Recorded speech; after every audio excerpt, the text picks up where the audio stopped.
Welcome to Toffee TV. It is the Everton News Daily. Been a bit of a busy weekend, bit of a catch-up show. And as the title says, it is trouble this week for Ronald Koeman. Or certainly he's going to have to deal with a bit of trouble that has happened over the weekend. Friday, I obviously told you about Wayne Rooney and his situation, and also Ross Barkley. We'll come on to both of them in a moment. Let's start with Kevin Mirallas. Kevin Mirallas wanted to leave the club on deadline day. He wanted to go back to Olympiacos in Greece. The club would not let him go, I think, because they wanted a permanent transfer and not a loan deal, basically. Kevin Mirallas was an unused sub for Belgium over the weekend as they beat Greece 2-1 to qualify for the World Cup in Russia next year. Now, after the game, Kevin Mirallas was seen with his shin pads, tucked down his shorts, showing an Olympiacos badge on the shin pads. What more do I have to say? What a clown. Let's just start with that. What a clown. What is the point what is the point of sending a message to whoever that, you wanted to sign for Olympiacos when there is no chance you can sign for them till at least January? So it's going to be interesting when he comes back this week to Finch Farm, how it all plays out. He only signed a new contract very recently. He said he was very happy at the club, and then there was talk that he wasn't in the right frame of mind, or didn't have the right attitude to play against Chelsea. And now he's done this. Now he's pulled this stunt. Not only did he tell the Belgian press that he wanted to leave Everton and wanted to go back to Olympiacos. Is that the height of his aspirations, by the way, playing in Greece?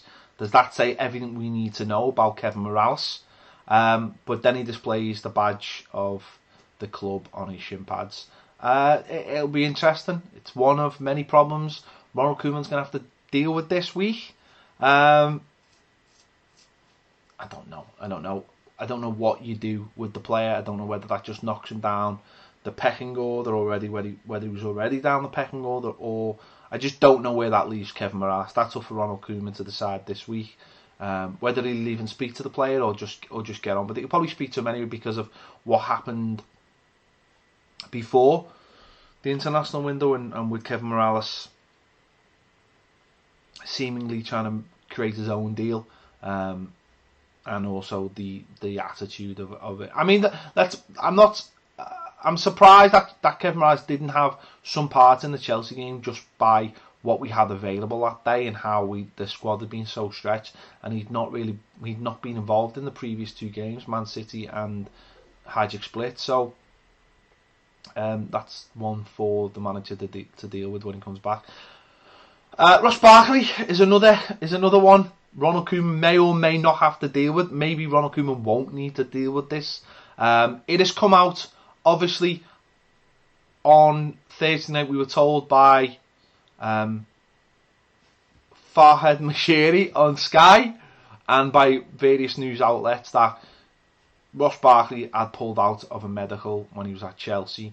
Now, if it was Farhad Mashiri on Sky, I think basically what he was doing was just saying what had already been said and going along with it, maybe without having the true knowledge of what went on. Ross Barkley put out a statement via Twitter on Saturday. Ross Barkley put out a statement. So it had some words in it I wouldn't necessarily think Ross Barkley would use. But Ross Barkley put out a statement saying basically he was injured and he never had a medical, and he didn't feel comfortable with the situation knowing he had an injury, and he wanted to just reassess the situation in January when he was fit. Now that led many people to believe that he was signed and sealed to sign for Tottenham in January, or certainly, if not January, next summer. Again, maybe not. No one really knows. But today it came out that the reason the reason he may have not have signed a deal. Now this, I think, originally came from Joey Barton on TalkSport.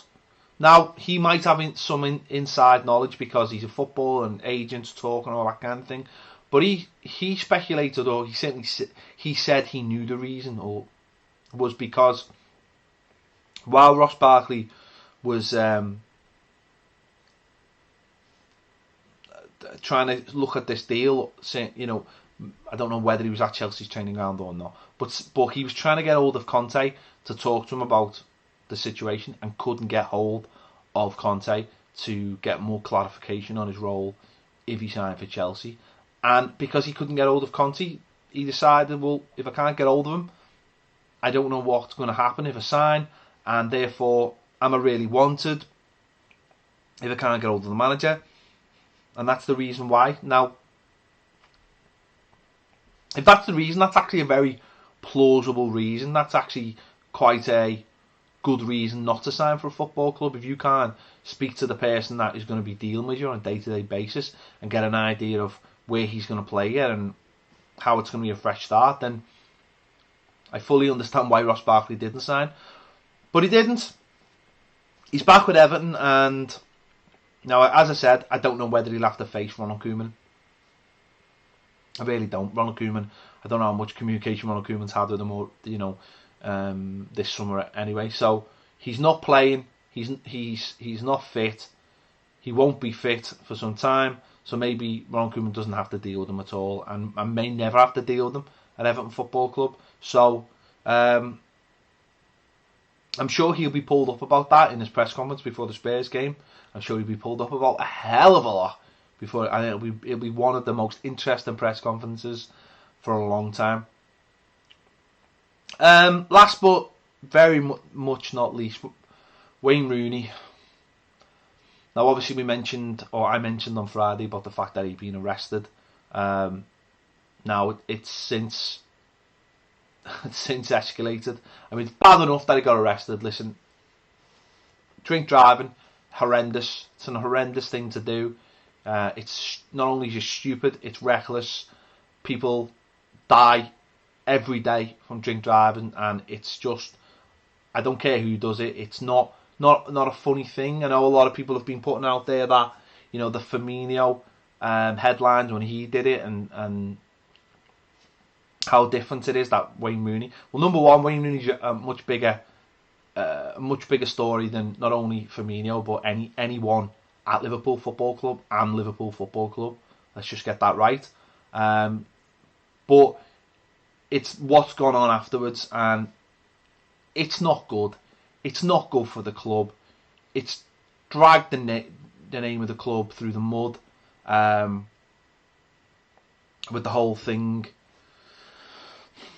And it's just a bad situation because, I mean, I think he's been set up.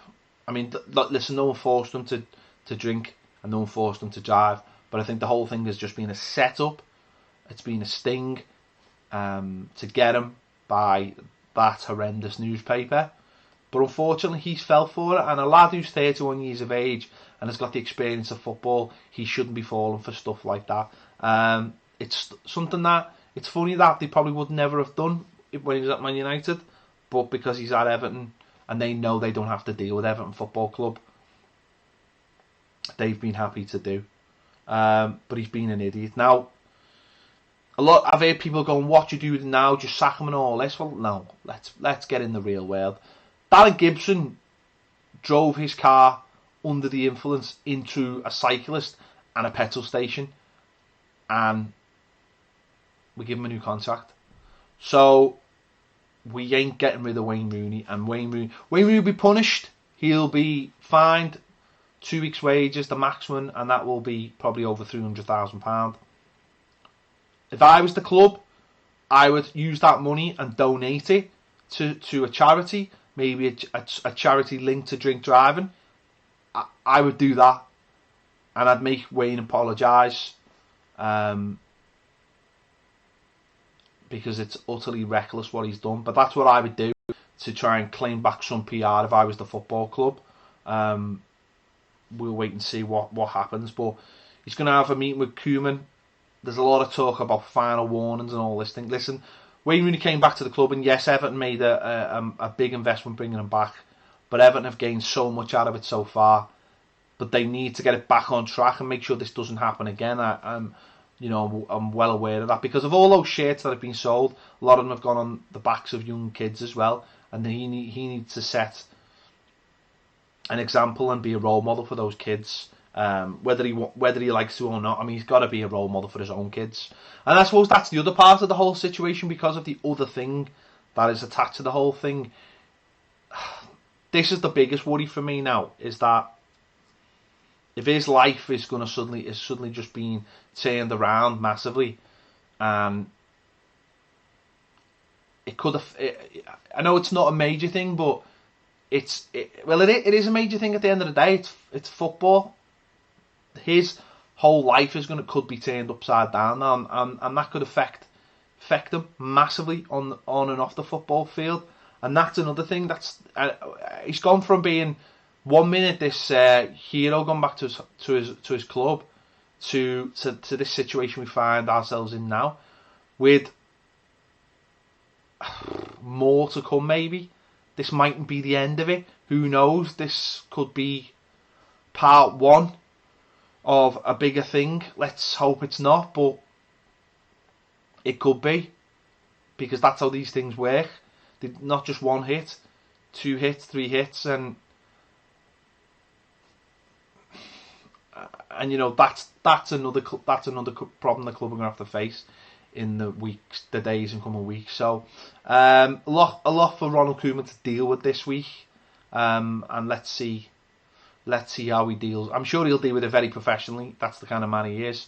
But he's got to sort the Rooney situation out very fast.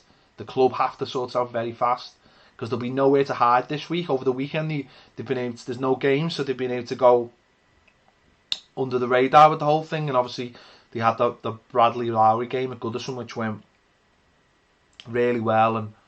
And it's not about the club; they were just hosting it, but it was a fantastic event, and it's great for the club that they've done that. But this week now, coming back, when the players come back from international weekend and Ronald Koeman goes into a press conference, he's going to have to deal with that face-to-face. Journalists are going to ask him the question on all 3 of these subjects.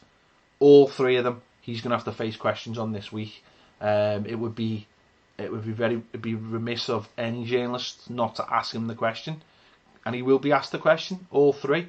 So we'll wait and see what happens now. It's certainly, I mean, the Mirallas situation, I'm not really asked about. The Barkley situation, I'm not really asked about. But the Rooney situation is massive, because he has suddenly become our figurehead in the last month or so, on and off the pitch, and that could suddenly very easily just all go out the window. So Ron Koeman's got a lot to deal with this week, and we'll have to see how he deals with them. So, anyway, let me know your thoughts in the comments on these 3 stories. All 3 of them, in their own individual ways, are big stories, and yet we've had all 3 of them over the weekend. So, as I say, let me know your thoughts on the comments. Thanks for watching Toffee TV. If you haven't already, make sure you subscribe to Patreon, because it's boss, basically. And thanks for watching, and I'll see you later.